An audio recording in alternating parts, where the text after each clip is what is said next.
আসসালামু আলাইকুম রহমতুল্লাহি ওয়া বারাকাতুহু।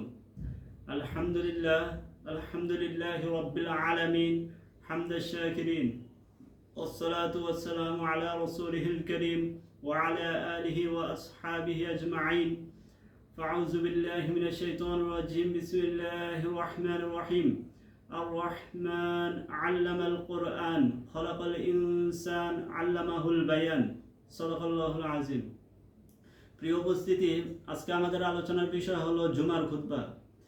যে আমরা অনেকেই আলহামদুলিল্লাহ জুমার নামাজ পড়িয়ে থাকি এবং পড়াই। তো জুমার বয়ানটা একটু সহজ, কিন্তু খুতবাটা একটু কঠিন। তো অনেকেই খুতবা বলতে গিয়ে ঘাবড়ে যায় বা ভয় পায়, অনেকেই বলতে পারে না। তো জুমার খুতবায় যে যে বিষয়গুলো থাকবে বা যে যে বিষয়গুলো থাকা উচিত, এক নম্বর হলো আপনি হামদ সানা পড়বেন, যে আল্লাহ তাআলার প্রশংসা, এবং দুই নম্বর হলো দুরুদ পড়বেন, যে রাসূল সাল্লাল্লাহু আলাইহি ওয়াসাল্লামের দুরুদ।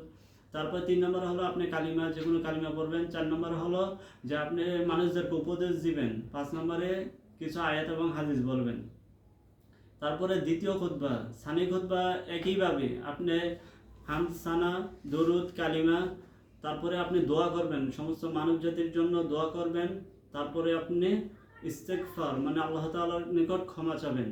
এটাই জুমার খুতবা। যে আপনি প্রথম খুতবা আর দ্বিতীয় খুতবা একই, শুধু পার্থক্য হলো দ্বিতীয় খুতবায় আপনি দোয়া এবং ইস্তেগফার, আর প্রথম খুতবায় হলো আপনি মানুষকে উপদেশ দিবেন আর কিছু আয়াত বলবেন।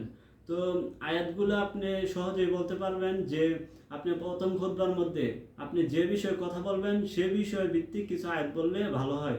যে আপনি যদি নামাজ সম্পর্কে আলোচনা করেন, তাহলে নামাজ সম্পর্কে যা আয়াত আছে কয়েকটা আয়াত বলবেন এবং কয়েকটা হাদিস বলবেন।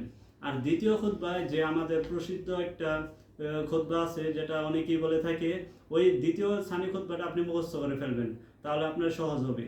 প্রথম খুতবার মধ্যে আপনি ওই যে বিষয়ে আলোচনা করবেন সে বিষয়ের উপরে কিছু হাদিস, কিছু আয়াত বললেন, আর দ্বিতীয় খুতবাটাও আপনি মুখস্থ করে ওইটাই সবসময় বললেন, যে আলহামদুলিল্লাহ আস্তাঈনুহু ওয়া নাস্তাগফিরুহু ওয়া নাউযু বিল্লাহি মিন শুরুরি আনফুসিনা মান ইয়াহদিয়াল্লাহু ফালা মুদিল্লা লাহু ওয়া মান ইউদ্লিলহু ফালা হাদিয়া লাহু।